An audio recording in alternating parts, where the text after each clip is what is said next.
So good afternoon, everyone, and welcome. My name is Serena, and I am with the Invasive Species Council of BC. Today, I'm coming to you from the Metro Vancouver area. Here, I feel very fortunate to live and learn on the unceded territories of the Musqueam, Squamish, and Tsleil-Waututh nations. Thank you for joining us for our very first ever mini summit series. We're super excited to be joined tonight by the wonderful Karen Brandt. And I hope all of you have had a chance to sign in early and get any technical glitches worked out. We recommend using the speaker view on Zoom. That way you can see all the speakers when they're up. I'm sure many of you are familiar with Zoom and don't need too many tips. But if you experience any technical difficulties, just pop a quick note in the chat box, and any ISCBC tech support will send you a private chat and hopefully can get it sorted. If you have any questions throughout the summit, also feel free to pop those into the chat window. The host will answer any non-speaker related questions into the chat, but questions for the speakers will remain, we'll kind of leave them till the end. We have an allotted Q&A time, so we'll get them sorted then as well. So to begin, we'd like to find out a little bit about all of you, who's in the room and where you're all from. So if you haven't already, please type your name and where you're from into the chat, so we can kind of get to know each other in a different virtual setting. Yeah, at this point, while we all kind of type our names into the chat, I'll pass it over to Matthew Savinky, one of our star volunteers, who's going to be introducing our special guest, Karen.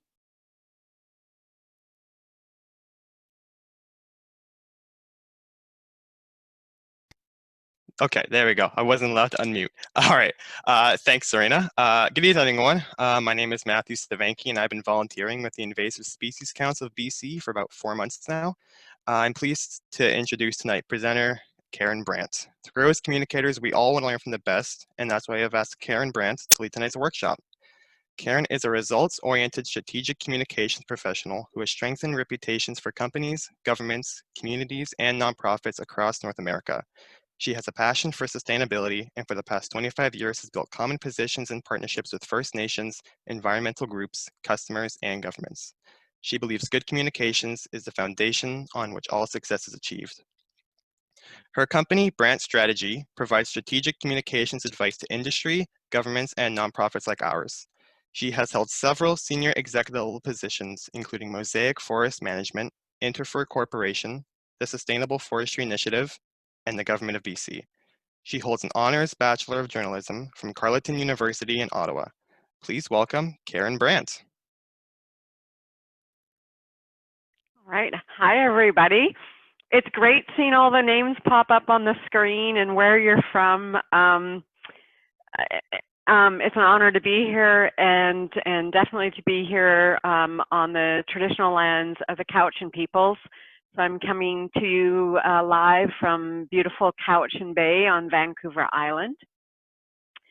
And I'm really happy to be here to talk about some of my favorite topics, but also every time I've done work with the council, and working with volunteers like yourselves, I come away so much more inspired about what it is I do and what I believe in, and the future, to see people so engaged and wanting to communicate at different levels, you know, and across different stakeholder groups and governments, and the general public. So I really love sessions like today because it reinforces why I've spent the last 30 years doing what I'm doing. So thank you.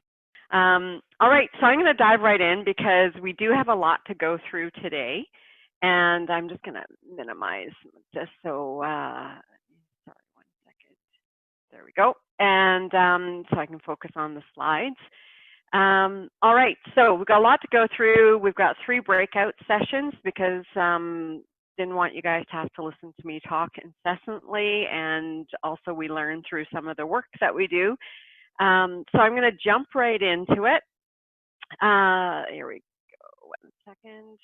There we go. So looking at the survey results here. So thanks to all of you that participated in the survey as well. And for those who couldn't, you know, that's totally fine. I think I got a really good background in what was of interest to all of you. And you know, the top 3 results that I saw were I'd like to learn more about communications planning, news release and writing in general, and tips on social media and how I network with groups. Each of these on their own could probably be a full-day workshop. I can tell you the news release and writing that I've done in the past for the council, that has been at least a half-day course. But so we're going to go through a lot today, and at the end of the presentation, there's time for you to ask more questions as well.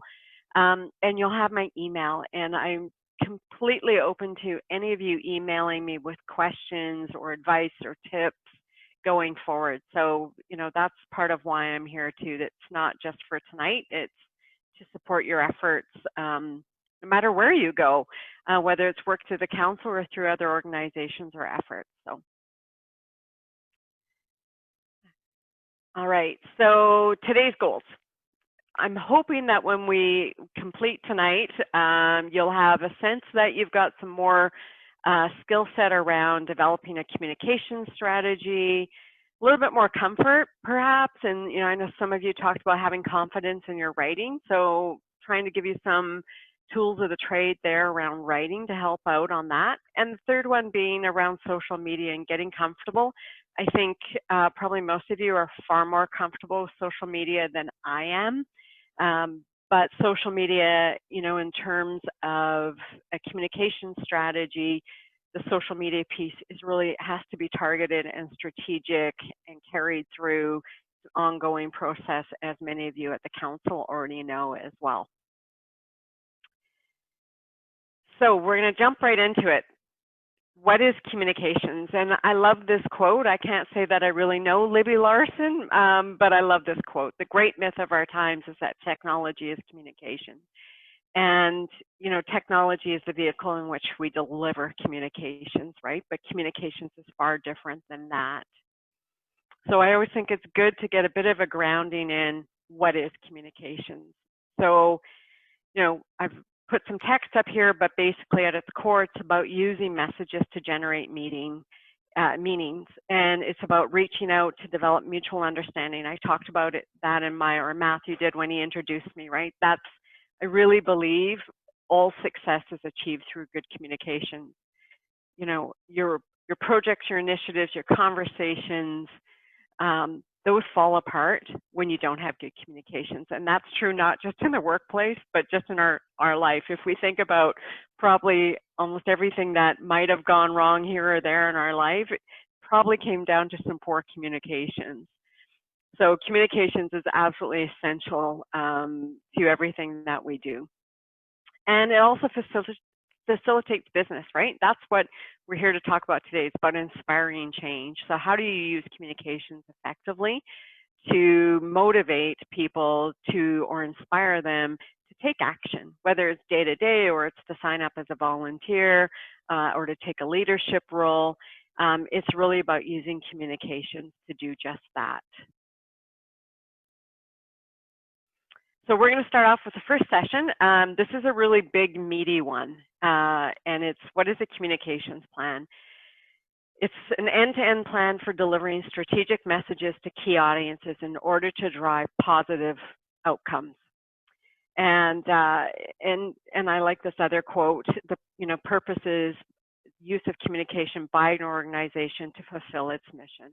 And again, going to the council, it's to inspire change and motivate people to action. So what we're going to talk about now are what the key elements of what a communication strategy is.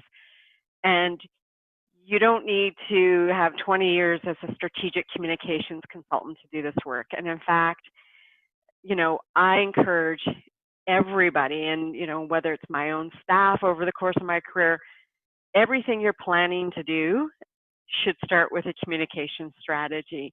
It really is your roadmap to success. So today what we're going to do is we're going to cover those elements off. We're going to have a breakout session where each group is going to take an element of that communication strategy and try and work through it. And then we'll come back together and kind of discuss what you came up with.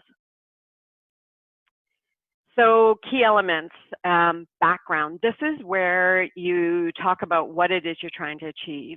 You know, what the purpose is of the initiative that you're trying to achieve. So not necessarily your communication goal, but what is the purpose of the program or the initiative that you're trying to communicate and help achieve. Then also, I think this piece is really important, and I see too many people skip over it. I call it an issue scan or a situational analysis. That's where you look at where you are today and ask yourself, what are some of the things, I call them zingers, that might come in from the side, catch you off guard, and really throw your communication strategy offside. It allows you to take a look at all your environments around you and ask, how do people really feel about us? We might think this is great, but there may be others that don't think it's great. Or we may have some baggage, right? Maybe we had a failed event as an organization the last time around, right? I think those are the things you want to highlight in the beginning of your strategy, because it's really going to impact all your actions going forward. Second one are goals. What are the communications goals, right? So don't confuse this with the program purpose or outcomes, but what are the communications goals? Through this communication strategy, what is it that you want to achieve, that you can actually take ownership of? So again, that's really important. This is about the communications goals. Third section, audience. Break down your audience by different groups. So it might be local governments, it might be Indigenous governments, it may be the federal or provincial government, it may be local community groups, the media. You identify each of those groups that you think are critical to the success of your communication strategy. You then define each of those audiences. And by that, I mean, ask yourself what's of interest to them and how might they react to this communication strategy or what you're trying to achieve. That helps you identify, I call them champions and challengers. Who's going to be on your side and help you amplify? Who's not going to be on your side, and what tactics or actions do you need to take that might address some of those concerns that, and I say challengers, and I don't mean that in a derogatory way, they have legitimate reasons why they may be concerned. So identifying those up front is really critical, because again, I've seen people roll out a great announcement and then be really surprised that people are upset. I think we've all seen that in the news when government comes out with a great announcement and then people are really upset or confused by it. We've certainly seen that during COVID as well. So it's, this piece is really critical. So once you've done those three elements, you're ready to sit down and start crafting your messages. I like to craft them by audience because you will deliver a different message slightly tailored to that audience and what their interests are. Mediums are, I'm not talking about a seance here, I'm talking about the different media tools or vehicles that you might use, like newspaper, radio, social media. So you would identify those up front as well, because you're going to need to be doing work around that. Then you get into kind of like the tactical elements, the plan, right? So this is where you ask yourself, okay, what are the tools and resources we need to deliver this? Who's going to do what? What's the timing of this? So you kind of get a rollout of working backwards from the day of, say, of an event or a launch or an announcement, work backwards from there. And then obviously the budget, right? So, all of your bosses and yourself are going to be concerned with how much is this actually going to cost. And then the last step that I would say 75% of people never ever do is the evaluation. And it can be painful sometimes to do the evaluation.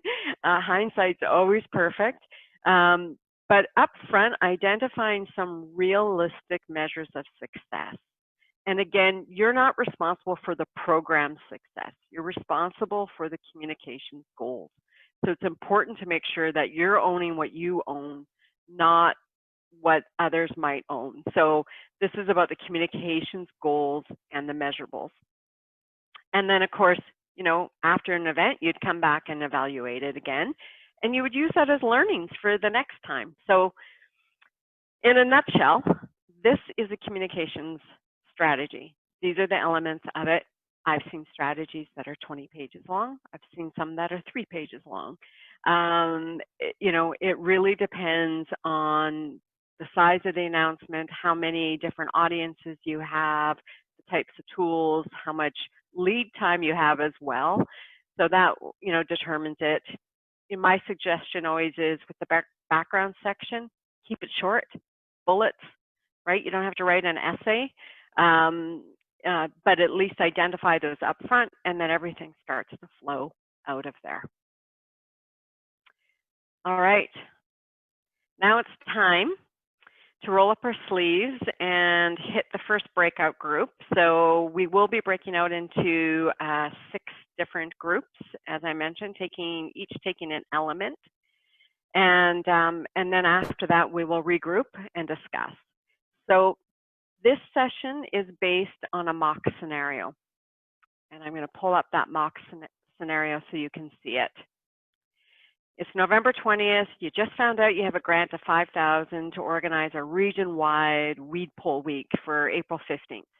You're hoping to get 100 volunteers. Target weed is this nasty Burberry ash. If its spread isn't stopped, it's going to destroy thousands of hectares of new forest. There was an event in 2019. More than 200 people came out. Obviously, during COVID this year, it was canceled. And there's also another organization that has an interest in this weed, and that's the Coalition Against the Burberry Ash. And they're organizing an event for May. So always with my breakout sessions, I like to put a little twist in it. So there's your little twist that might have you thinking a bit. Feel free to make up any facts that you need to add on into this just to build out your story or your plan. You know, the point is a simple mock scenario. And now each group is going to go and take that mock scenario and use it to fill out their element of the communication strategy. All right. I know we threw up that mock scenario really fast, but it sounds like most people caught the salient points. And if you didn't, like I said, you could make up whatever you wanted in the end. What we might have had happen is because it was the elements of the comm strategy were up so fast, some groups might have decided to tackle all 6, and that's okay too. But if you decided to just tackle one, that's fine. So what I'll do is I'll open it up, I guess, to the first group on background. Do we have somebody who wants to briefly talk about how they would address this section of the communication strategy?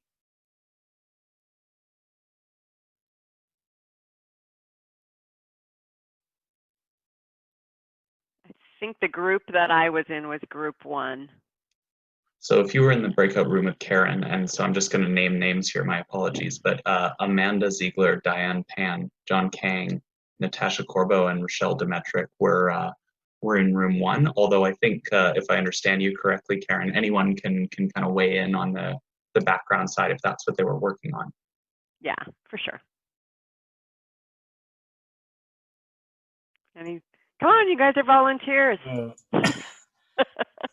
So I guess the background is just trying to get across the values of actually removing the invasive species, and why might it be a good idea to do it, or why not? Because some people might consider having that invasive species in there is a good idea.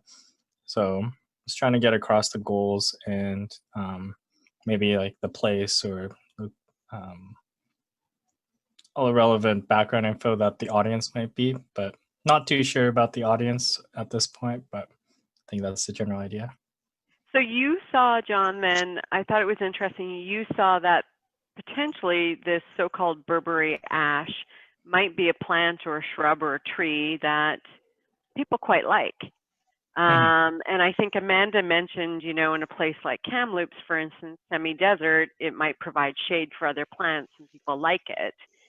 So you identified it as a potential issue, which I hadn't thought of that way. I thought everybody would love to have this thing gone, but you're right, you know, and that's what comes out in a communications plan, or different angles that, you know, you might think this is great, but somebody else might not. And that's really what an issue scan is all about, is being able to understand that. We were also kind of talking about, like, it's more so on the background, but we were talking about how to essentially incorporate all groups as well, and hopefully do different media outlets that work for each generation. I'm good at that now. I never used to be. Amanda's given us a heads up. Her husband or her partner is a loud talker.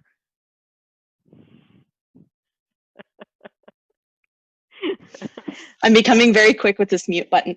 But yeah, we were trying to figure out ways also to provide to all groups, like all different age types, because I think it was Natasha mentioned that you know, it would be nice and ideal to have all age groups kind of involved in one way or another. And that was kind of where the PlantWise group oh my God, the words, initiative through Invasive Species Council that we've both talked about is kind of the same thing. We're giving them a replacement rather than just saying, no, you can't do it, because the inner child comes out and goes, well, why not? So giving them an alternative to doing it is also a really good option as well. So recognizing that, you know, not just telling them no, but also saying, but you could use this, which gives you all of these positives as well. Right. And did this group see the this coalition against the Burberry ash? Did you see that as a potential issue in terms of your communication strategy and its effectiveness? Not really. We more so saw it as like a potential like group we could unite with and have a larger communication platform. Great. Good. Okay. Anybody else have anything they want to add that it may not have been in their breakout room, but if there's something else that you want to add to this or have a question about this section?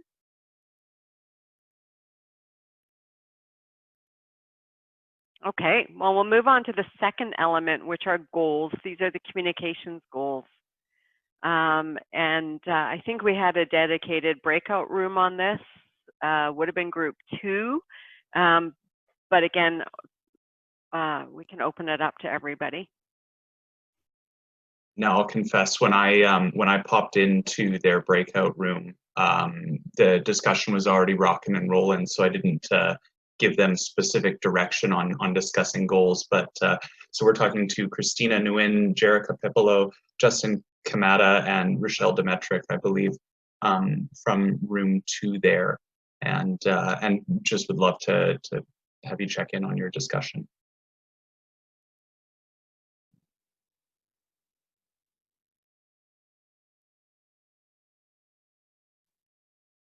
Maybe having some internet troubles or away from the keyboard at the moment. Anyone else wanted to weigh in on the goals side of the communication plan? Yeah, our group kind of, we thought we found 2 goals that we wanted to kind of achieve. First, I brought up one, but then with one, we needed another goal to be able to achieve that goal. So it just kind of kept going.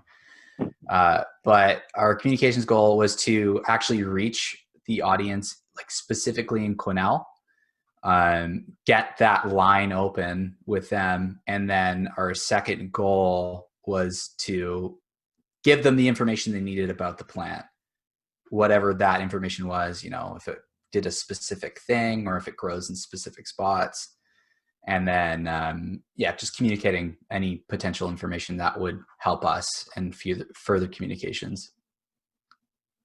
And did you feel those were measurable? Like at the end of the launch of the program, you'd be able to come back and measure those?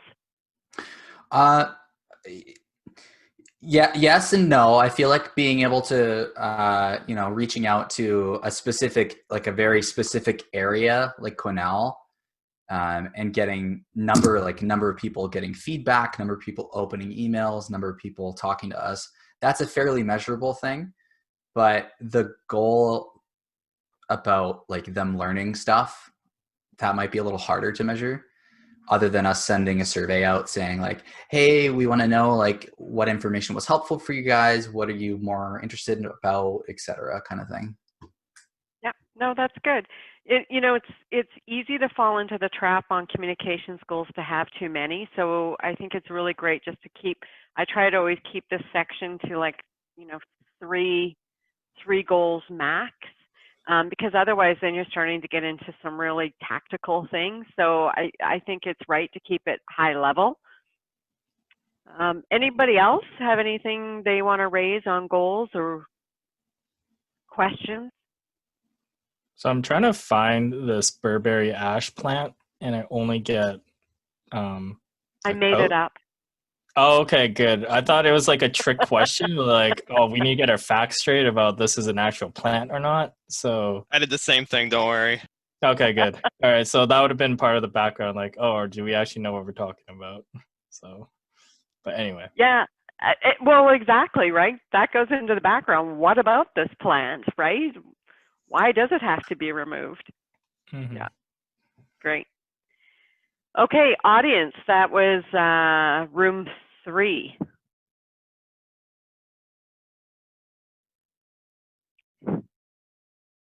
Who wants to talk about what they talked about about the audience? Did we have somebody leading that room? No, I think my list has. I was in room 3, and they were kind of talking about the majority of all the different aspects of the mock scenario. So there again, room 3, you're welcome to share any of the notes that you took, because I know you had good discussions. Yeah, so for group 3, what were some of the audiences? And if you didn't discuss it, it's okay. You can just talk to it right now. What are some of the audiences that you think would need to be included in your communication strategy?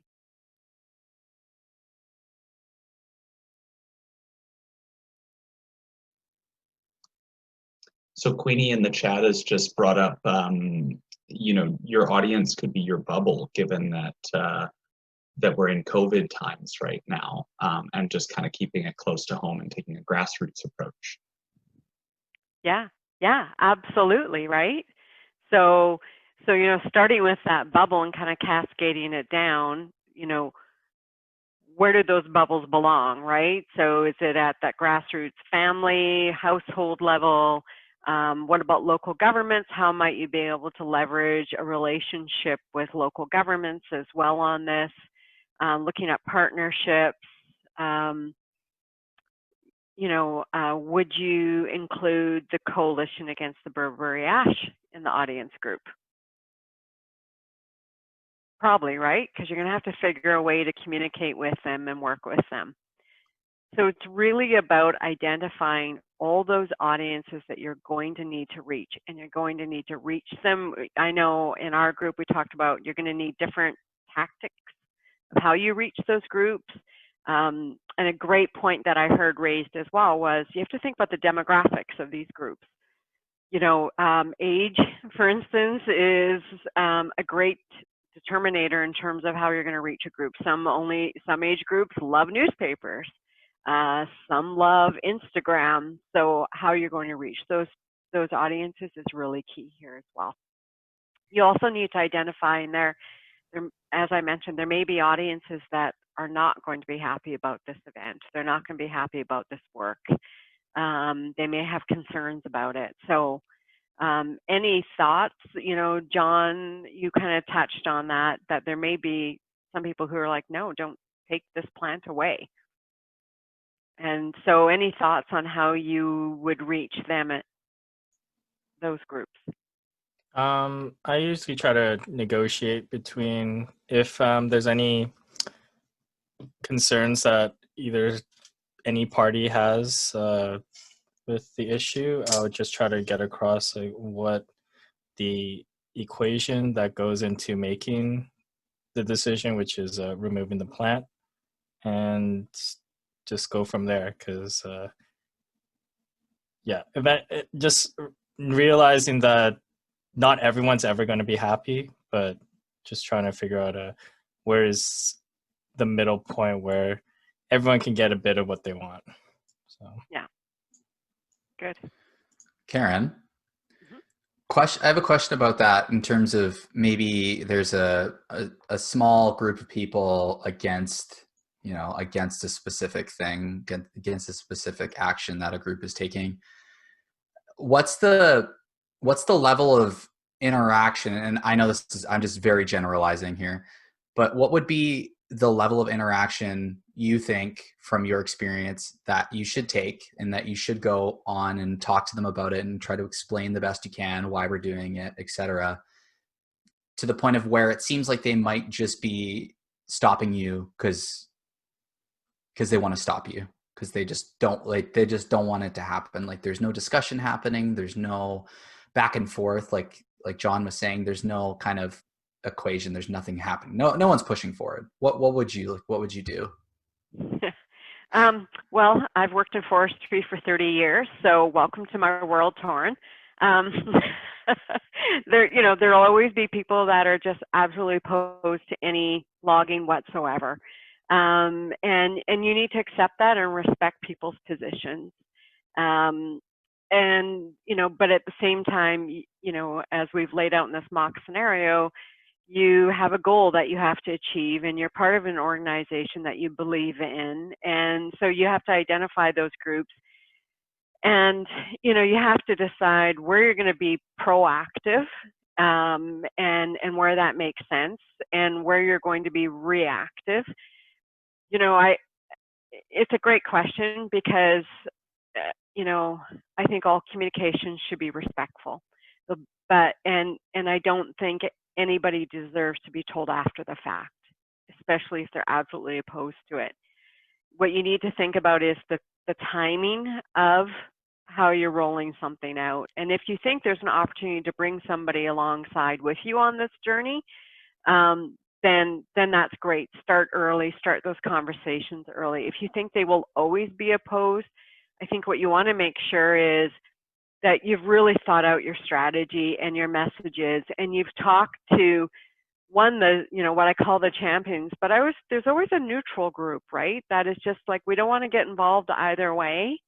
And what you don't want to do is lose that neutral group to suddenly being your opposition. So that's a kind of an audience group that we tend to overlook, but they can be quickly moved out and taken over to the side of the opposing.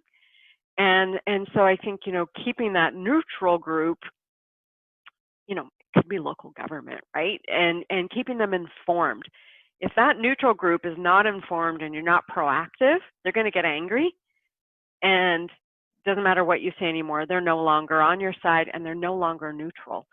So, I think in the best case is you're going to have those people that will always be opposed to what it is you stand for or what you're trying to achieve.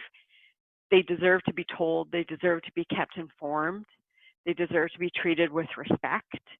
But that's not, I always say, spend 90% of your effort on those you're partnering with and that share your values and what you're trying to achieve. Spend 10% of your time on those who will never agree with you. And, that's the best you can hope for. And, most organizations everybody loves, but there are some where people have strong feelings about it. Thank you. So that's a great segue into messaging. So now you can see how important messaging is, and especially by audience. That would be room 4. Do we have somebody in room 4 who would just, even if they didn't talk about it as a group, maybe give their thoughts on it? Yeah, so I'm from Group 4. My name's Queenie. So we actually talked about audience quite a bit because we realized that in order to craft a message, we needed to figure out an audience.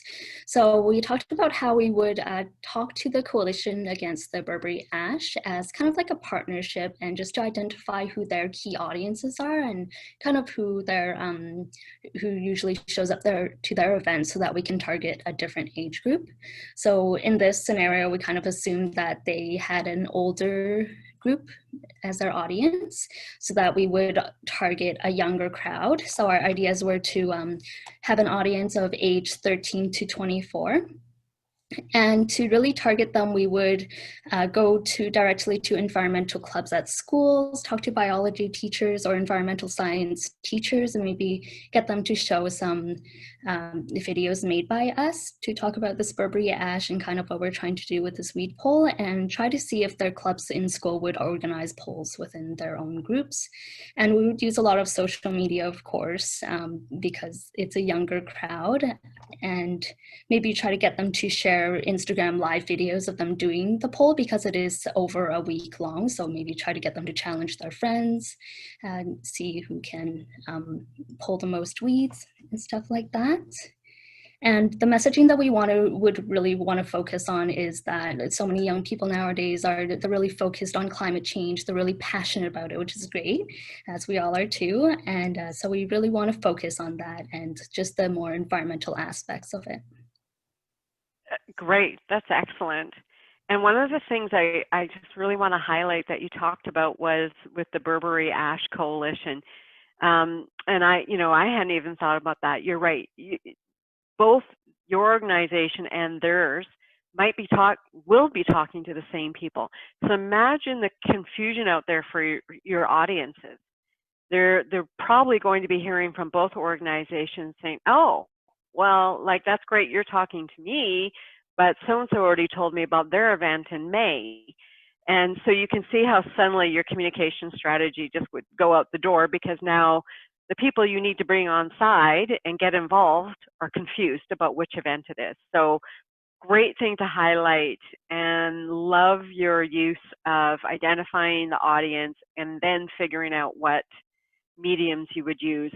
Too many people go straight to the mediums before they've thought about the audience.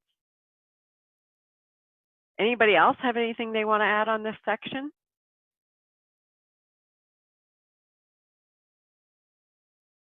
And one piece that I didn't put in here, which is under the messaging, it's probably under tools and resources too, something we call FAQs, frequently asked questions. So developing those in advance as well as you start to have these conversations, or before you have the conversations, instead of questions and answers that you think might come up, so that you're prepared. And especially if you've got an initiative where maybe there's 10 of you all working on this together. All 10 of you are out there talking to different audiences, right? We call it a script. You want everybody to be singing from the same song sheet or speaking from the same script. So these Q&As are really important so that different groups aren't getting different messages. So that piece is really important, and that would kind of flow out of your messaging. Once you get that high level messaging, you would develop some Q&As, and some of your Q&As will be specific, again, to that audience. One more comment here, sorry, Karen, just from Lauren, talking about using social media, emails, and posters, connecting with other organizations to potentially collaborate, and then using captivating images with information on the plant, identification, why it's a problem, and then move on to discussing the event. And trying to pack more information into the emails and the posters, but so the posters were just sort of buzzwords and basic information. So that's from Lauren. Thanks, Lauren. Yeah, great. And Lauren, hopefully by the end of today, you're going to see how this all gets packaged together, but imagery is a big one. And, imagery can be that thing that compels somebody to click further or to take the next step and read the email and things like that. So great idea. Okay, we'll move on to plan quickly here. This is a really big one, and we could probably spend 2 hours on it, and of course we won't, so we'll probably spend 2 minutes on it. But anybody want to talk about how they would tackle tools and resources? What tools and resources do you think you would need to carry out this initiative? So maybe if there's somebody in group 5 who wants to take first crack at that. And I want to encourage people as well, if you're having any internet troubles or in a noisy environment, the chat's a great option too. I love reading your comments out. Yeah, for us, we kind of talked about how, depending on how prolific the pandemic is at the point of this event, we'd have to take into account like PPE as an expense. So talked about, you know, how much are they going to be extorting hand sanitizer at this point, and how much are going to be masks and all like the gloves and shovels and things like that. And so we kind of talked about that, and as well as kind of on a more scheduling side, we kind of talked about how we would want to group the we were thinking of having time slots of only certain amounts of people, so it wasn't too crowded, and we kind of like have a little bit of a survey beforehand saying like, so you can get a diverse mix of people who can share knowledge with others who aren't as well informed in these kinds of subjects. So we'd kind of ask like, thanks for signing it, do you know what this plant is and like why we're doing this? And if like you say no and yes, and they can kind of mix people together, so that, you know, instead of having a bunch of people who know nothing doing everything together, you can have people who do know stuff and don't know stuff together, and kind of get some mingling and learning in that same area. So that's kind of what we landed on in a nutshell. Yeah, great. That's a great idea in terms of different tools that you can rely on and budget for, right? I hadn't even thought about PPE and the cost that might be associated with that. You know, your social media as well, right? You may have to invest a few bucks on that to really get the message out. What about the work plan? Any ideas on how you would tackle that? Yeah. Oh, you go ahead. Okay. So with that diverse group of people, we were thinking, because like, you know, some people would have already been associated with the organization and some wouldn't be. That would probably help make people understand what they need to do, as well as like what type of work they have to do and how they're going to do it. And another thing too, with, you know, kind of the audience and people who are going to disagree with like our main goals and stuff, I thought actually like a different, because if you tell someone that's not like, for example, in your age group something, they're more likely to believe someone who's in their same age group about a certain issue than someone who isn't. So if we add a lot of different people who aren't just young, but also like fairly old too, obviously like keeping them safe because it's a pandemic, then they can actually like talk to each other and make those issues more well known to everyone. So it's not just, you know, like Generation Z against like boomers, because that's like not a preferred situation. But unfortunately, because we're making arguments so polarized, that's what's happening. So I also thought by those people working together, it could be a lot more organized too, because there'd be two different types of organization, and it wouldn't just be young people organizing it, and so old people wouldn't know what to do, but it'd be both ways. Because like they could navigate it their way, and then we can navigate it our way, but then we can intertwine when we have to do things together. Coordinate, right? Yeah. Yeah. And then the second thing was that also I was thinking like, with planning, it's gonna like for 2019, it was 15,000 with all the supplies we need to get in people. With COVID, we're thinking that cost is going to go to 2,000, and we're probably going to do this over a 2-day span. That's going to be a total $4,000. But the $1,000 we have left, we're thinking maybe that we can make care packages so these people would have small guides with them to go forward with. So they wouldn't just have something electronic with them, but a personal belonging. And that's all I needed to say. I love it. That's awesome. That's great. And I love the idea of the resources and figuring out, okay, I need this group to talk to this group, and that's exactly how you do a work plan, right?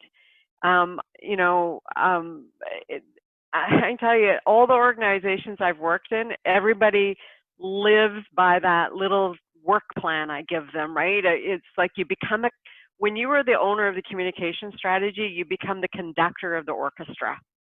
And everybody relies on you literally minute by minute. You know, I'll have sections in my work plan that say green light, red light, like so that they understand you do not talk to anybody until you get the green light from me. You do not move to this, because sometimes, you know, the announcements we're rolling out can be highly sensitive, right? Sometimes there's legal implications for when something is allowed to be announced as well. and sometimes you get people, they jump the gun, right? So that work plan is absolutely critical, and your ability to communicate that within your team is, you know, is key to the success of the whole strategy, because it can absolutely, and I've seen it happen, fall apart. Somebody gets out in front, they tell their group of stakeholders the story before you've had a chance to get it out. And it's not because people are deceptive, it's just because they misunderstood, right? Or they didn't have a strategy to follow. Great. Okay, I'm going to move on to the last one, and then I think Corbin will take a break after this. Sounds good to me. I can stretch my legs. Okay, great. Yeah, so we'll do this, and I think I've got one more slide on this, and then it's a good logical break. Evaluation. So that was room 6, but again, anybody's welcome to join in on this. This is a tough one. It's the measurables. How would you measure success after the event? Thanks, Karen, and thanks to everyone who came before me, because it really actually helped me piece my evaluation together. Everyone in my group really helped out creating what we would use for the evaluation, but with the information that was given, we did try and use a cost analysis with the amount of people that we could bring out. But I think when we brought in the audience, something struck to me that we weren't looking at the big picture. As an audience, we could be targeting more than just a small group like an age group, but we could be targeting industry too, because this is a forestry type area where Quinzel is very heavily industry relied on. And so if this was after a recent replantation from a forest fire, this could be tied into the forestry industry, and we could have more grants coming from local industry, and we could be working with local indigenous groups, educating them on this is an invasive species that is going to be killing your native species, and we could be really working together to create more volunteers than 100, and we could be raising our budget a lot more. And so that was something that struck out to me when I heard other people speaking about the audience. That's a great measurable. I hadn't even thought about that in terms of how you can leverage this for further funding and partnerships down the road. Yeah, and then the way to really evaluate that, someone in my group had a really great idea. With such a high budget, we could be pulling from local third parties that run like GIS groups, spatial analysis, and also just green parties that want to, you know, take a quantifiable measurement of what we do in terms of volunteer work, hours spent, and, you know, really money. Yeah. Excellent. Really good. Okay, so cognizant of time, I'm just going to move on to this last slide on this section. We don't have to answer these questions, but in detail. But any last thoughts before we move on to this and take a break and then move on to writing? Anything that anybody's got a question about? Okay, perfect. That's a lot to cover in an hour on communication strategy. I think you can see it's a big lift at the beginning, but it's well worth the effort at the end. We shouldn't be doing any communications outreach without even the simplest of plans. So hopefully you've got an idea of some of the key elements you should be looking at. Okay, next 2 sections are on writing and social media. So we will buzz through these pretty quickly. This section is called media relations. I also like to call it earned media. You'll hear people talk about paid media and earned media. It really is just that. Paid media is money that you put out, advertising and things like that. Most of your communications efforts, however, as nice as paid media is really about what I call elbow grease. It's really about rolling up your sleeves and doing the heavy lifting yourself. It's a lot of work, earned media, and reporters typically and media have a lot of respect for it. We're the other side of their job. So So that's where the communication strategy comes through in spades, is helping you establish your story, understand where you might run into trouble with your story or where there may be groups that are opposed to you, and then developing your media strategy and outreach plan from there.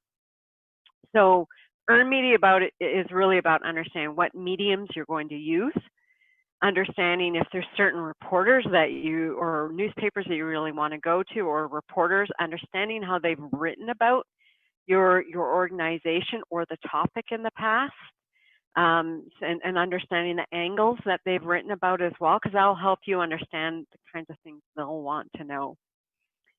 Also understanding the news values that they live by, timeliness, right? That's key to, especially any of the broadcast media. It's really key to social media too. Like, you want your social media to be timely. Don't post something to social media 3 days after the event. So this holds true for any medium you're using. I talk about the elevator pitch. That's a session that I've done a number of times for the council, and it's a fun one to go through, but it's really about knowing why you do what you do and why the organization you're involved with means something to you and why it should mean something to somebody else. That's really your elevator pitch. It should take about 30 seconds. And be available. So when the media call, pick up the phone, answer the calls, respond to their emails quickly. And again, thinking about the medium. So again, thinking about what's the right outlet. And I think you guys really nailed that in the communication strategy.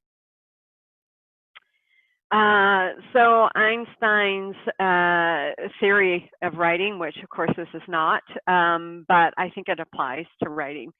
Everything should be made as simple as possible, but not simpler. So we're not talking about dumbing something down, but we're talking about keep it simple. I see in writing way too many adjectives, way too long of sentences. Keep your writing simple and your writing will be easy. It'll be easy for you to write and it'll be easy for people to understand. So we're going to talk about the news release, which is probably the biggest critical piece of your communication strategy in terms of writing, because once you get that news release is really, it's like a mini story about what it is you're doing and why you're doing it. But there's a certain formula to how a news release gets written.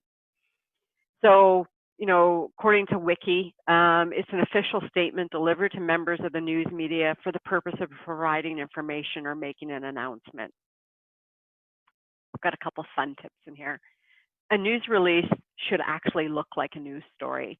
So when you're writing a news release, pull up a newspaper article, take a look at it, and that's what your news release should look like. Many of us want to write a news release like a really long story with a surprise ending. That's the last thing you want to do. That's actually backwards writing, and it's what we call burying the lead. So you don't want to do that. So if you're ever stuck trying to write a news release, just take a look at a newspaper story. That's how your news release should look. And the reason why this is really important today is our media, our local media, are suffering. They don't have the resources, often in small communities. The local reporters, also the guy or woman who does the ads, maybe has a full-time job at the bank as well, sits on a number of volunteer organizations.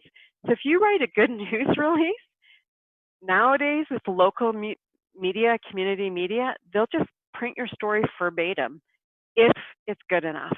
If it requires them to do work and fix it, they may not. It'll go to the bottom of the priority list. So that being said, some media still don't like news releases because it's a single position. You are not going to put a quote in your news release from somebody or an organization that doesn't like you and is criticizing you. You'll never see that happen in a news release. It's everybody who loves you gets quoted in that news release. The quotes are canned.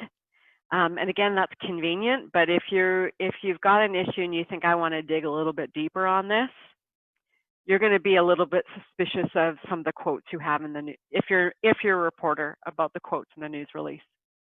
They're promotional. They're meant to be promotional. They don't tell the whole story.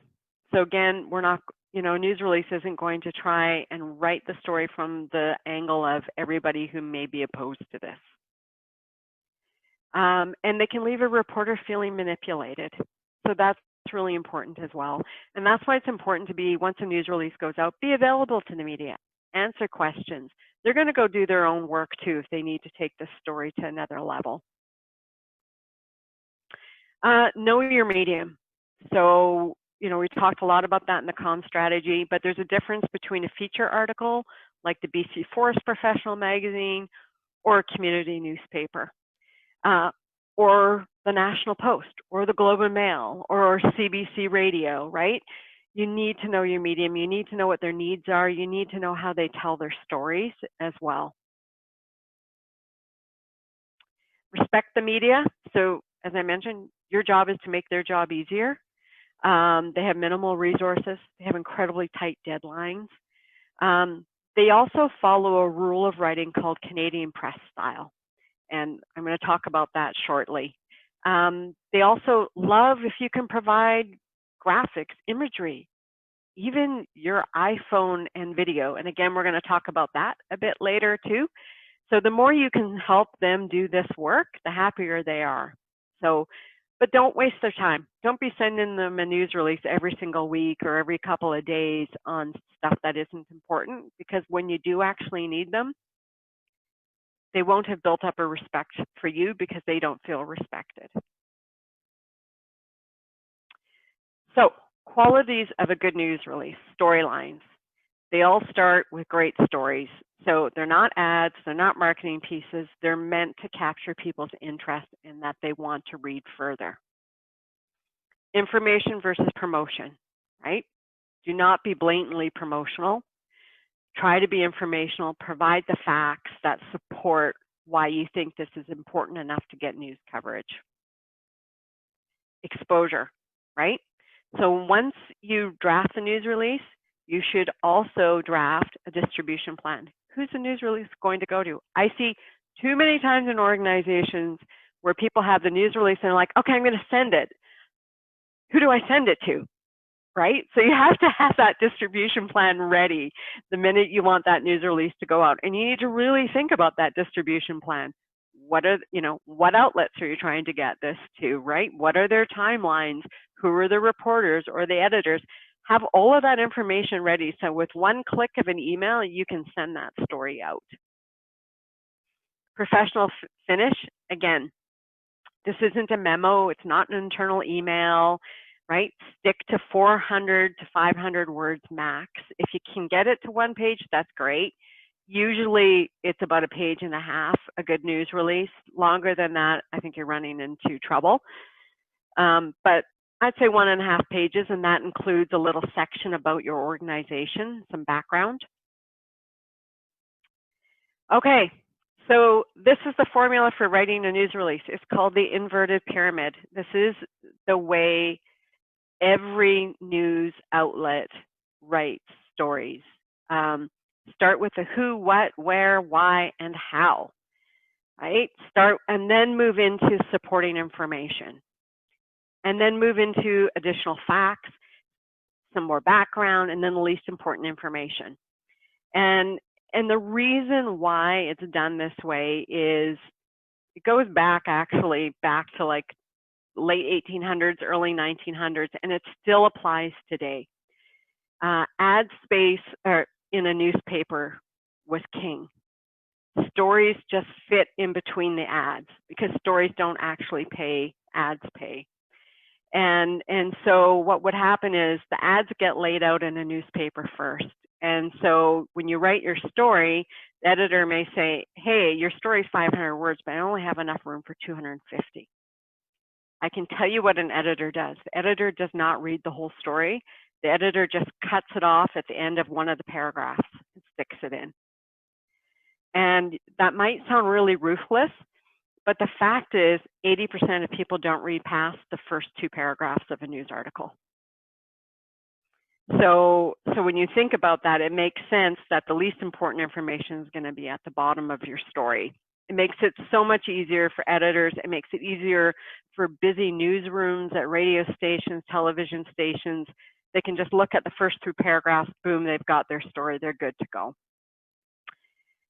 This who, what, when, where, why, and how is all encompassed into a single sentence, typically, sometimes 2 sentences. And we're going to talk about that because that is probably the most critical piece of your news release. It's called the lead. So if the first sentence doesn't induce the reader to proceed to the second sentence, your article is dead. This is the hardest thing to write in your news release. Don't worry about your headline trying to write that right away. Worry about writing your lead. When you write your lead, the rest of the story literally writes itself. But it can be difficult to write a lead. And we'll go through why and how. You have to determine your angle and reveal it right away. Right? Don't hide it. Don't be cute and like, oh, there's a ha-ha moment at the end of this article. How cute. No, they've decided not to read even past the headline. So determine what it is that you really want to communicate. What's the aha in the story that you're writing about? They could only remember one thing. What would it be? And that is your lead. So it's really made up of the 5 W's that I just talked about. It tries to answer as many of these questions in a single sentence. Again, sometimes you drop down to second sentence. Leads are almost never more than a single sentence in a paragraph. Paragraphs in news releases, as in all good writing, should actually be fairly short. So in your lead, keep it to 20 to 40 words, keep it simple, focus on a single idea. Don't try to put all your ideas in there. Put the most critical piece of information first. Be honest, and again, don't try to be cute, right? You're not trying to set them up for the rest of the story so that they get to this moment and they go, oh, now I get it. You want them to get it right off the bat. I always say that if you're struggling to write your story, you might not have a story, to be truthful, and you've got to ask yourself that hard question. Or you might have forgotten one of the W's as well. So you might need to go back and kind of try to answer that. You know, it might be a why, for instance. A why is that's a tough one to answer, but it tells you why it's important. So I already gave this hint away, but yeah, if you could only remember one thing, what would it be? You'd want them to remember the lead. So I'm going to give an example of one that I was recently involved with, and a young woman I work with. She's bright. She's just fantastic. Recent graduate of Vancouver Island University. And I gave her this story about this northern goshawk was going to be let out into the wild. And I said, can you write a news release about this? Now, she's also an amazing photographer and videographer. And she was super excited about getting the video done. And she got the video done, and it was just absolutely fantastic. It was so fantastic that when she drafted the news release, I looked at it and went, oh, but the video is so good. Oh, what happened? What happened to the story, right? Because it was such a great initiative and her video was so fantastic. I didn't want her video and her photography to get ignored. And so I worked with her and we actually went through this exercise, and then she came up with this instead as a headline. So compare those 2 headlines. Right? Second one captures your interest. A rescued northern goshawk takes flight. Now look at the lead. Why is this important? Well, it's a threatened species. Wow. Like, how did it get released? Well, we had rescued it. It had been in a rehabilitation center, right? It's so cool, this story. So it starts getting picked up in the media. It got picked up by every single media outlet on Vancouver Island. And then she got to put her video in there too. It was one of the most liked news articles for this organization. And it was shared across social media. So this is a great example about putting it all together. You know, this is a story that had all the elements, the video, the photos, the story, the feel good.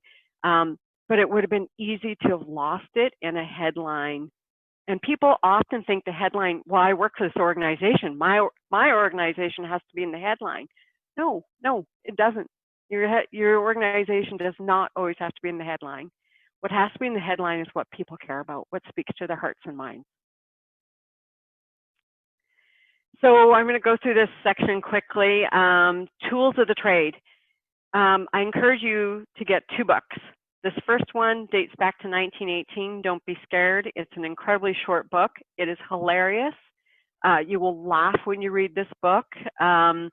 Tools of the Trade, and if you know who E.B. White was Charlotte's Web. And it is a fantastic book that brings you through the elements of style of writing. Very simple. I'm going to fly through this really quickly in the interest of time, but you know, just keeping it simple. Again, that Einstein's theory of writing, right? Make nouns and verbs do the heavy lifting. Try and stay away from adjectives and adverbs, right? Just say what it is. Good writing is concise. Instead of there is no doubt that, doubtless, right? Don't overstate your point, right? You don't need to use words like extremely or terribly. I tell everybody I work with, I never want to see the terms I am excited or I am pleased in a news release, ever. I don't ever want to see that. No reporter ever cares that anybody's excited or pleased. So stay away from things like that. Keep related words together. This is a really good rule, and it can be really funny at times, so I'm hoping I'm not inappropriate on here, but the position of words in a sentence is important, and we all make these mistakes. So I'm going to ask you to look at this next statement and to think about why this looks odd to you. I'll give you a minute to just digest this. What makes that funny is 18 men were frozen in a tank. Okay, so you need to think about sentence structure, and when you start breaking up sentences, what can happen? Really bad things can happen when you break up sentences. And if you need to, turn it into 2 sentences if you need to. Karen, was that in an actual article? Yeah, it was, and it's in the Elements of Style. They're always updating that book. It's like I said, it's a really funny read. It'll have you cringing. Yeah. Nice. Don't fret over rewrites. Nobody ever gets it right on the first draft. That is, drafting is important. If you get to 40 drafts, you're probably in trouble. But you know, writing ends up being a collaborative process quite often. So you also have to set your ego aside. You may think this is the best way to approach this, and then suddenly you're writing by committee before you know it. That's tough. It is tough. Your job as a communications leader, though, is to help lead through that. And like I said, give your reader a break. Use paragraphs. Don't be scared of paragraphs.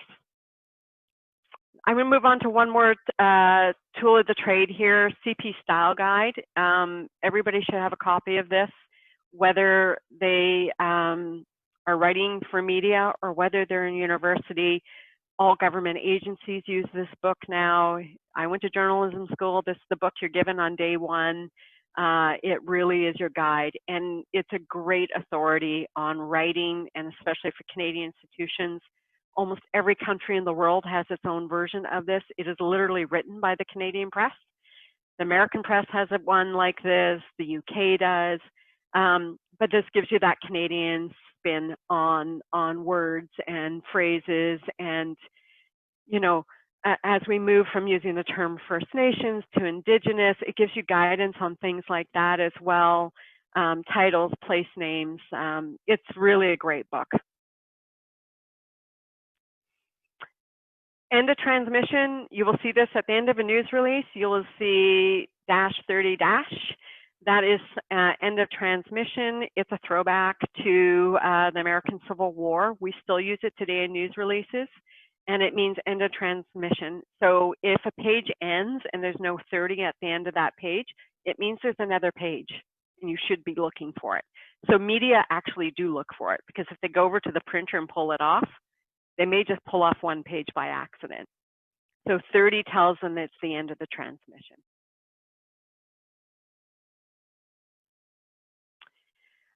Okay, so quickly we're going to break out into 3 groups. I'm going to suggest that we just stick this to 5 minutes in the interest of time. And what I'm going to suggest is this. Room 1, your job is to come up with the headline. Room 2, your job is to come up with the lead. Room 3, you come up with a quote, and then you need to explain why you chose that quote and who you gave it to. Okay, so what group had the headline?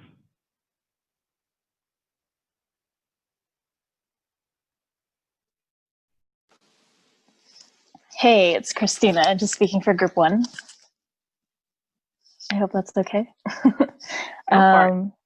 But we kind of, for our main headline, we came up with newly planted forest at risk of killer weed plant takeover. And we had a subheading, but I didn't manage to get that down. So if someone in the group got that, please share. I think the subheading thing was just like to tag on to the end of that, like, you know, at risk as the killer weed spreads and funding is being cut, or like, and funding has dried up. Fantastic. So kind of like introduce urgency. Yeah, absolutely. That's great. Really good. Yeah, like it tells you, I mean, that's one where you could see people talking around, well, if we still talked around the water cooler, but, you know, on Zoom or whatever, hey, did you hear about that weed, right? Like here, these, you know, we just went and replanted all this forest after the wildfires, you know, in 2018, and now there's weeds killing them.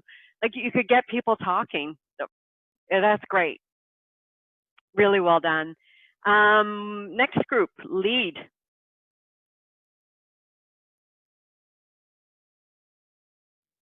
Room 2.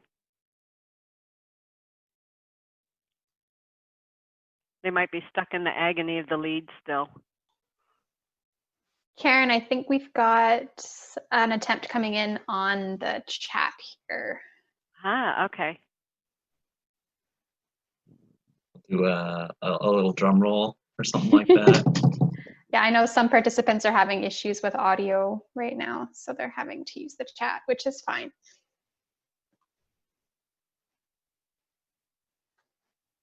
Right.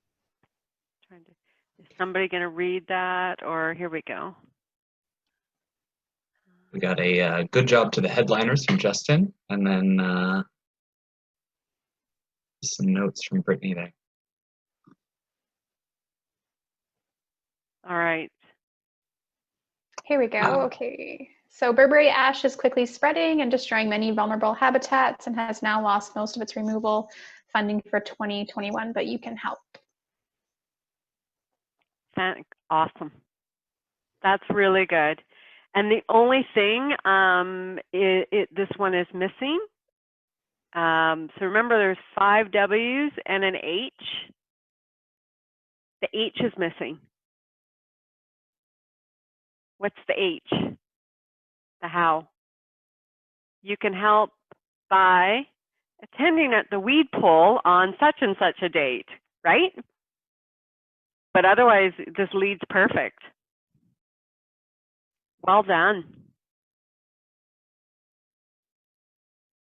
Love it. We've got a killer headline. Fantastic lead. And then our overachievers in the quote category. I think it was Braden and Natasha. Do you guys want to talk to yours?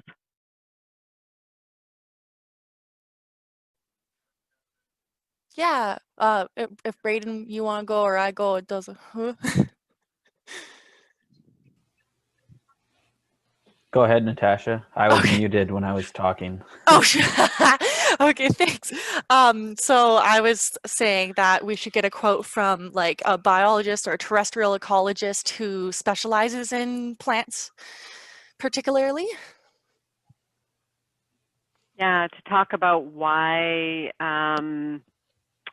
why removing this invasive species is important. And I think it was, I may get this wrong, Alania talked about, they may even be able to say why it's impacting local wildlife as well. So I thought that was a really good, important quote. Braden, what about you? You had an interesting one too.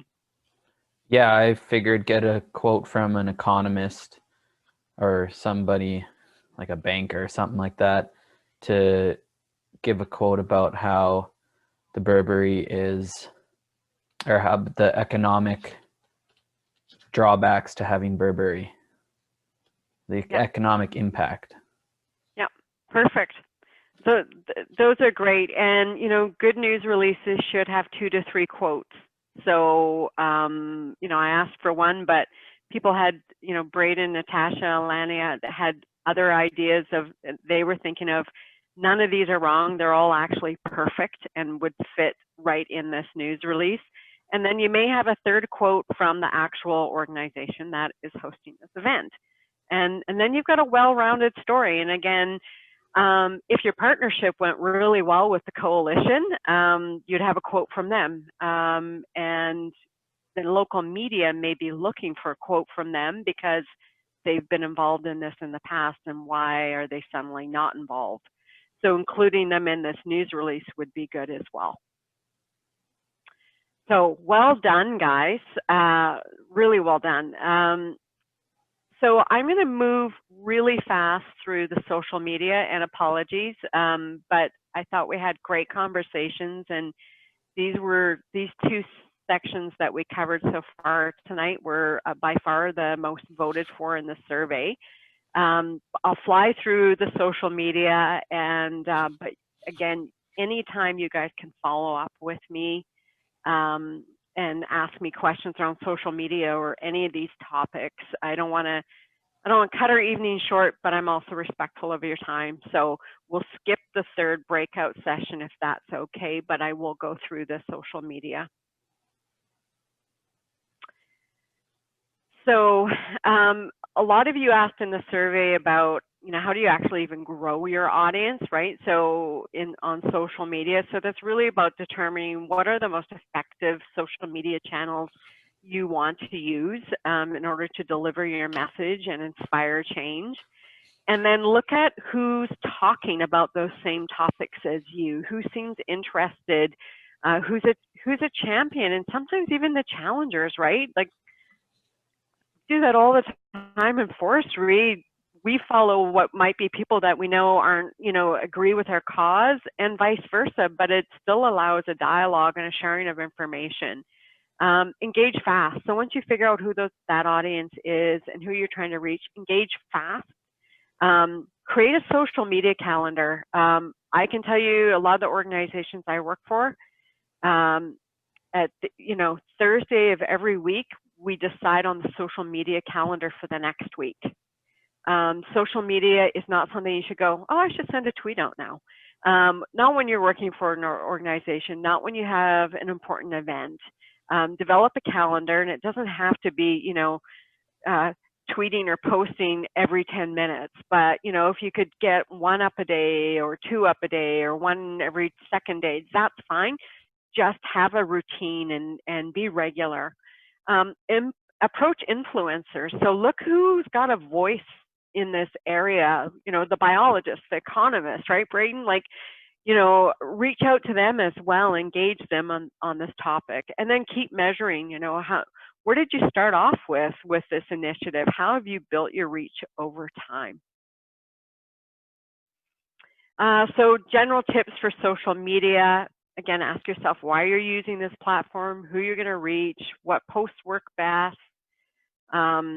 Storytelling, not marketing, that's really important. Join in on communities, so that's going to help, again, build up your social networking. Visuals are key. You guys all know that. I know you're all pros at that, given your ages by and large. So visuals are key. Words are actually secondary most of the time. And monitor and analyze. Be on top of what's happening, what people are talking about out there on issues that are important to you and your organization. Just, you know, a couple of little tips here. Know your limits, how many characters you're allowed based on those social media channels.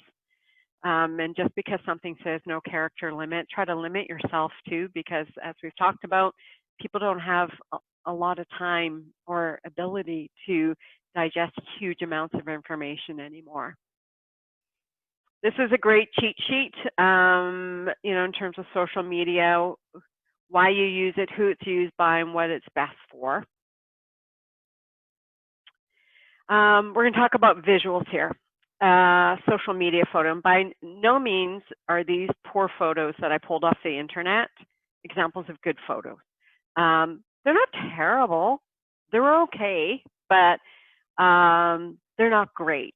But every day, 300 million pictures are uploaded to Facebook, 85 million to Instagram. So a bad photo, though, can really hurt you.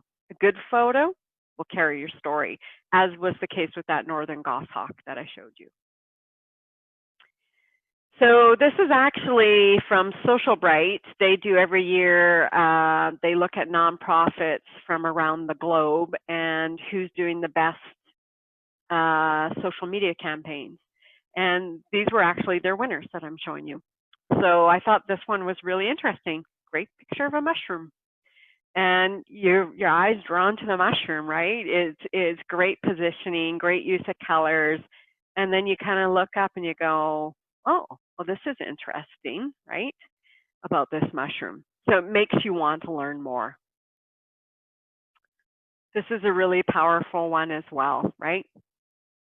I hate it when my house is so big I need 2 wireless routers. Like right away, you know, you see that, and then you look at the organization. Water is life.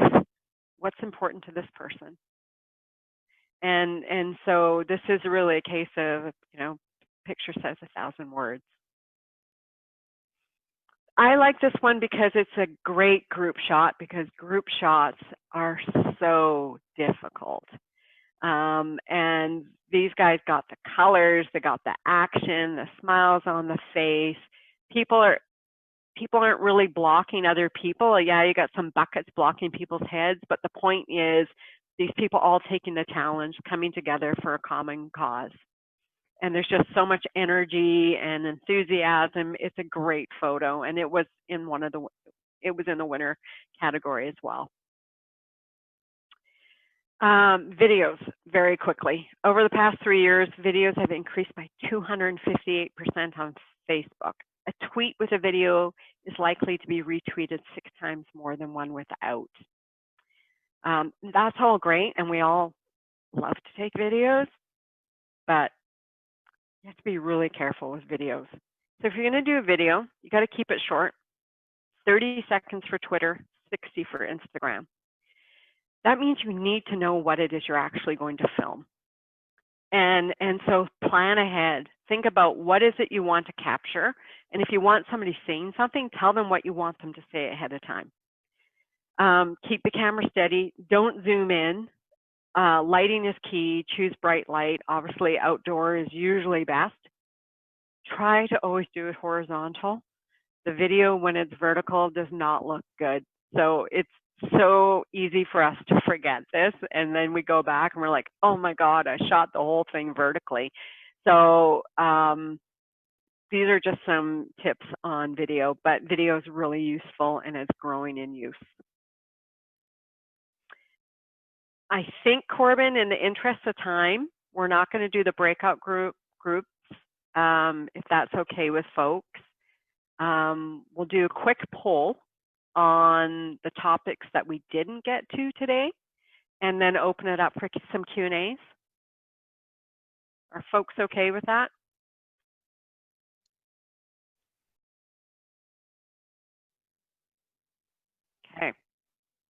Not hearing So- anyone scream no. No, I don't think so either. So again, thanks to everybody for filling out the survey. There were a lot of great topics that you wanted covered. And even today, I know I spent a lot of time on the comm strategy, but it is just such a meaty piece. But it is really the foundation of all your communications outreach. So I think that's time well worth it and investing. Everything else flows out of that communication strategy.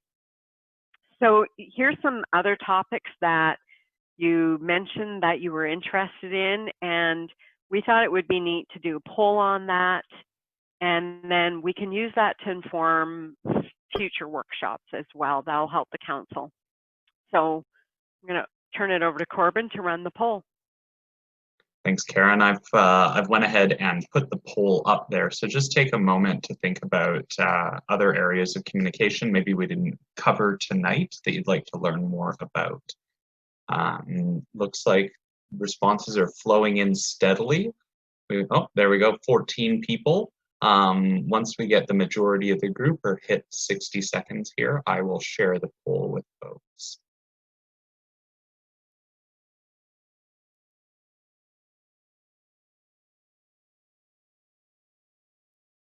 Karen, they were asking as well, are we able to share your slides with attendees after this, or are they under copyright?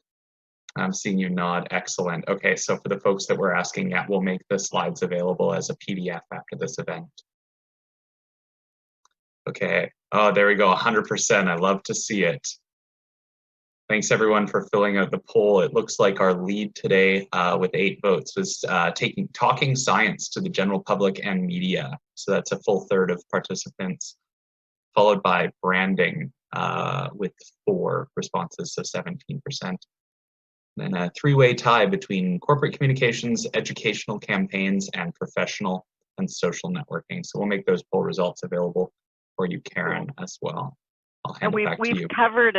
We've covered a session in the past called Talking Nerdy, and so that I'm not surprised to see that one take the lead.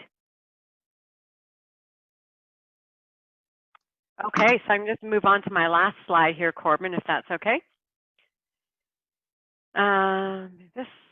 That was recap, plan, implement, and evaluate. And I know I keep saying that, and I sound like a broken record.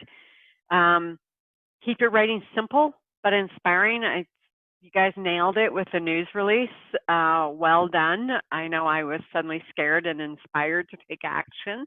And social media, we race through it, but don't take social media lightly. Like I said, it's not something that, you're sitting on the bus and you decide to post something.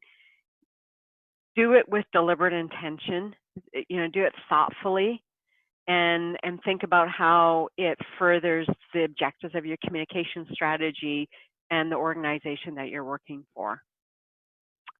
And that's it for me. There is my email address. As Corbin mentioned, the presentation will be available to attendees to use and refer to, and of course you can always email me. Past attendees have done that to just run ideas past me, so happy to do that. Amazing. Thank you so much, Karen. So we've got about 3 minutes until the scheduled end of the event. I'd like to use that time for questions, and then anyone who needs to leave at 8, I'd invite you to take your leave at that time. We will do a brief wrap up just after 8 p.m. So we're going to go just a couple minutes over time today. Hopefully that doesn't present a barrier for anyone.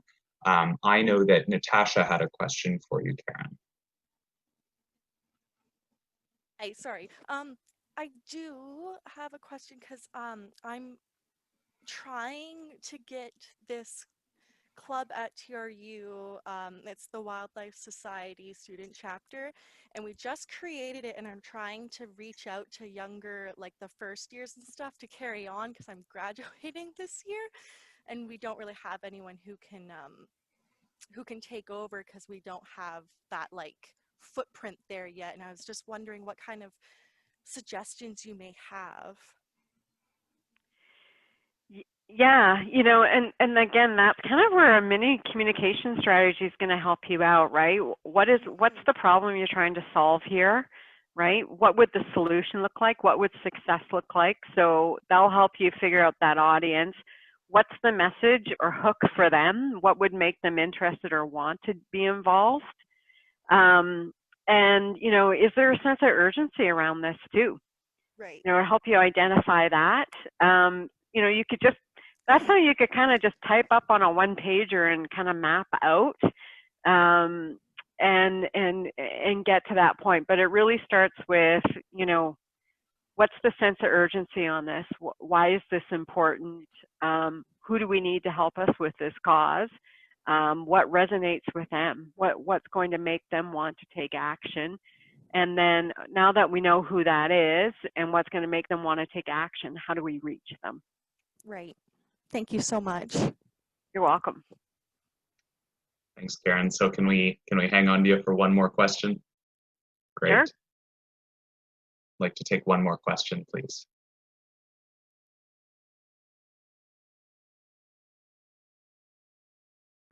Hi, sorry, I was wondering if I could ask one thing. All right, cool. So remember how like I mentioned like with the age thing with people, they're most likely to trust someone on an opinion if that person is their age. However, you know, I can't age jump from being like, you know, 17 to 60, but I do want to understand though what's a very good way of learning to communicate to people that aren't exactly your age. And how to do this so like, you know, no one feels any fear and they feel open and invited. Yeah. That's a really good one. You know, I don't know that we should assume that we all want to be spoken to by people that look like us, you know, or have the same backgrounds that we have.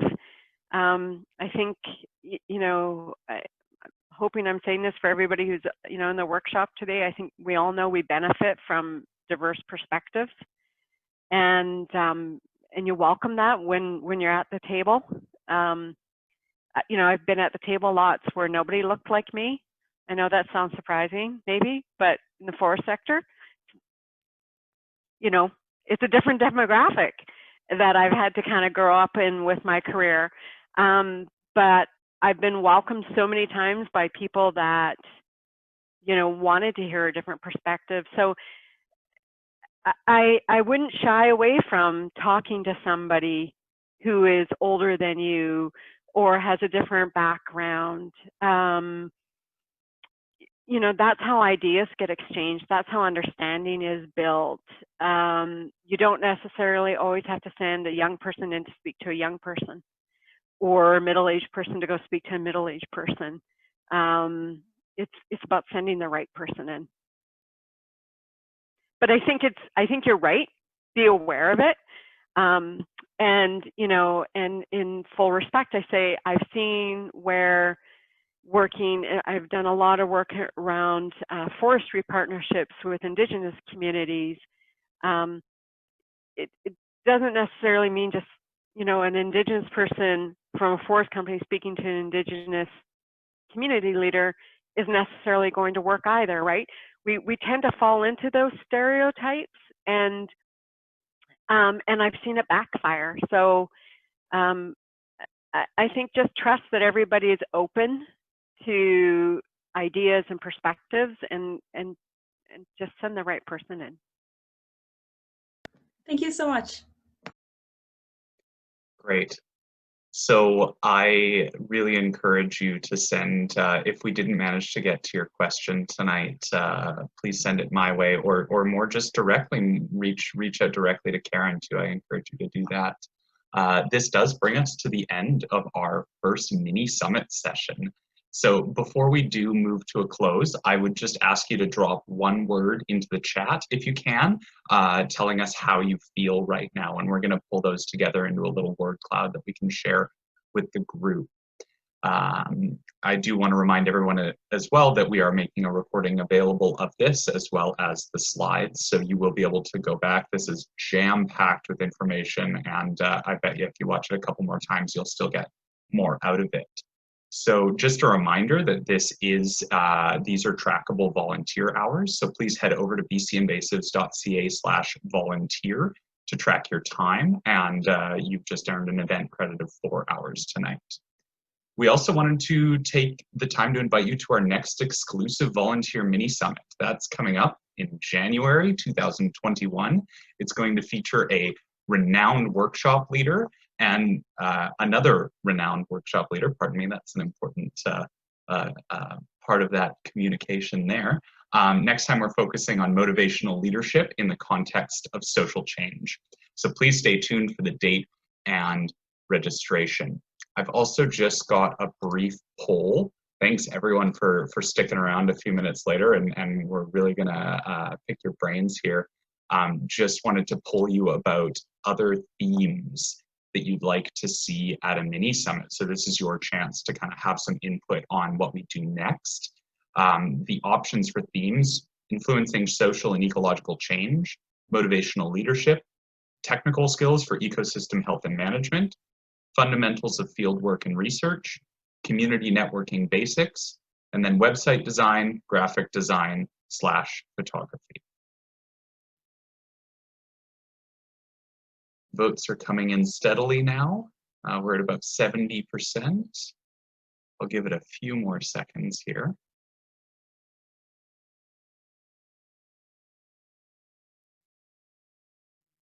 All right.